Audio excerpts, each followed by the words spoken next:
I've been on YouTube for a while, almost 16 years, if you will count my first random video, which I shot when I was still in the university, but I uploaded later on. So I would say, let me not be overly generous to myself and just say I've been in YouTube for more than 12 years. Maybe if I check my last video on YouTube, I will see that it's 15 or 16. Not sure. But the main thing is, in 2014, I attended a conference in Abuja, Nigeria, that was about content creation. Never really understood it. They did some presentation encouraging us to create content. I saw videos from the US, saw videos from Nigeria, especially a guy called Frank Donga. I enjoyed this video. I never really understood it. I thought, okay, maybe this was something that GT Bank did. I didn't know that Ndani was a company creating content but got sponsorship from GT Bank. I wish they explained more. And again, I'm not throwing the blame at them because it's also my responsibility to actually take it seriously. Because as at then I was doing my master's, I was not exactly trying to take content creation seriously. My goal was just, extracurricular activity, let me just explore. But I wish I did take it seriously then, because then, that was 2013, 2014, thereabout, 2014. Not many people were in content creation, so I didn't really take it too seriously. In 2015, 2016, I joined MEST and I started creating content for my cohort, and it was somewhat good. But one thing I did not get right was organization. I was not too organized with files and computer and different kind of things.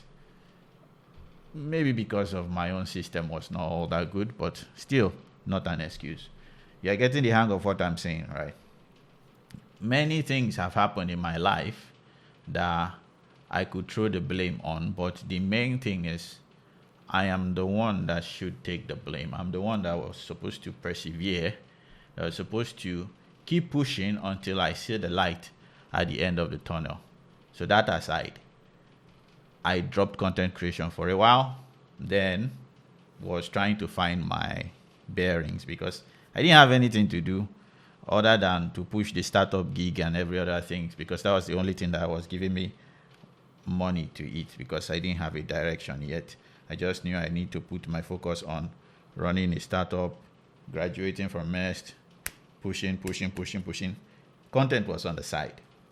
It wasn't until 2019, I started seeing people taking content a little more seriously, and I was impressed. And I said, okay, let me try content again. I kept going on and off. But then COVID hit. Everybody who was consistent with their content, or rather, who had found something that they wanted to focus on before 2019, ended up blowing up in 2020. I never really invested in content, so I didn't blow up. I even took a back seat because I was trying to survive COVID also and dealing with other dynamics around me, family, relationships, different kind of things, finding a church, different kind of things. So I put content on the side. Either ways, everybody I knew kept on growing. There are people that I was following that were in their thousands. The next year they became tens of thousands. And now as I'm talking with you, they are close to 1 million. Take for instance, MTR or the Poor Man's Podcast or April Chapman, different kind of people. These are the people I can remember off the top of my head, but I can tell you that there are people that I followed when they were smaller. And it kind of pained me like I could have done this. I could have invested pre-COVID. Because even people like Kabilame or Kabilame, whatever his name is pronounced, I don't know, sorry. I Should Speed, Kaizenat, all of them, they started during that COVID period while I was trying to survive. I didn't really invest. It's not as if I didn't know content was, social media content was valuable. I knew it was valuable. I just did not prioritize it. And I tried prioritizing it in 2023. Then life happened. I started a new channel. My co-channel owner ended up dropping because he had his own life situation. I even think before then, so I started another one with a friend of mine who needed to relocate and start school outside the country. So we didn't push that because editing is a whole lot of work. As in, it is hard. If you don't have passion for it, if you can't work as an editor being without passion for a very long time, you will drop it. It's not something that you will get motivation from on the onset. It's like you have to be emotionless from the onset. So we ended up dropping down, but we had good traction though, hundreds of views. I think if we had continued, it would have become something big now, but he was going to school and my workload was also increasing. I could not continue editing and different kind of things like that. So we ended up putting that one on pause since 2022 or thereabout. 2024, I started one channel. Then for some reason, maybe because of some things I said, YouTube started throttling my views. There was nothing I could do. The channel just died. Started another one thinking maybe if I start re-uploading from the same account, something will happen, but the same thing happened to the new channel.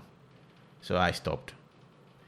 Last year, I pushed myself again to start another channel. Another channel. I don't want to say those channels because I don't want YouTube to link them, but they are not hidden. You can find them.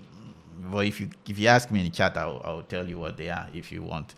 But I started another channel, which I am currently focusing on now, although in short form content, because I don't know whether people truly like the long form one. I don't know, but I'm pushing that one. It's going well, but I then had a surgery before the end of the year during September, and I was not able to continue that channel. I wasn't also able to afford my editors. Very good guys. They were doing very good work for me. I'm not even paying them what they are worth, to be honest, but those guys are awesome. They helped me during that phase of life, even while also I helped them in their own aspect also. But because of surgery, drugs that I was taking to recover, my head was fuzzy. I had debts to pay, so many things. I ended up stopping that. So, but that same channel, I am continuing. I continued it about some months ago. I'm just trying to create shorts out of for that channel, but mostly focusing on Instagram. But I don't know. YouTube still gets more views than Instagram. But all of this to say is this: I failed as a YouTuber. Doesn't mean I will not succeed in the future. The main thing is I failed. I failed by overthinking too many things. I failed by not putting in processes that will make my work easier. I kept on saying that I had that phase of I didn't have this equipment, I didn't have that equipment. That was a huge bottleneck for me, but I ended up passing that hurdle. But apart from that one, my process was so bad that I hated editing. So I could not mix work, my primary work, and YouTube at the same time, because as a YouTuber, you're not just creating content, you are planning the content, you are shooting the content. After you shoot the content, you find the time to edit that content. You edit that content. The editing is another process on its own. It takes hours, sometimes weeks. You publish the content, you create thumbnails for the content, you do the SEO for the content, you promote the content, and you start the next one. So if you don't have a process where you can do some things in parallel and outsource some things, it becomes very hard. But I think what I've seen worked for many people is they focus on one thing at a time and be consistent there and try to get people interested in what they are doing. So for a very long time, this particular channel now that I will be posting this video on, I don't really know what I want to do here. There was a time I released a video concerning converting my FX, how to convert FX in Nigeria, but I wasn't happy because that was my most successful video. I wasn't happy because it was something I was not interested in at all. That was my first viral video, although viral in quote, I think I had like 14,000 views there, but regardless, it was not that. It's something that I knew I would not be doing consistently, and if I try my best to do it consistently, it will not be genuine. It will just be Manze looking for views and not Manze doing something that he's interested in at all. So it felt deceptive for me to milk that, because my goal in the end is not exactly to only be successful. I also want to give value and enjoy what I am doing, because I've seen people reach millions of views, they're successful, they hate the content that they are doing. Not that they hate it, but they just they are no longer interested and they go away. But regardless, it's an excuse of me being afraid of succeeding. Whatever the case may be, I don't know, I'm just rambling. But the main thing is this: I wasn't happy that success wasn't coming in the direction that I wanted it to come. I was sad. But I think the wise thing to that I would have done was explore it, keep checking, and maybe in the end I might end up liking it. I did not know. I don't know. But lessons learned, and I will try my best to leverage whatever opportunities come my way. I cannot always control what my viewers will end up liking, and I cannot know all the things that I like, because the older I become, the more I understand that there are things that I don't know I like until I try them. Take, for example, I used to hate databases, but now I love databases. If I had chosen a path where I will never touch databases, e.g. front end, I may never have discovered that I love databases. So this is me just putting this out there. It's a long rant, but I hope you people enjoy it. And if you people have seen anything in my channel that you like, please comment so that I can know what to focus on. Well, even these daily videos, I don't even know how long I'll be doing it, but with your support, we can make it happen. This is from a failed YouTuber to other aspiring YouTubers. Let's try and make this one successful. See you on the next one. Bye-bye.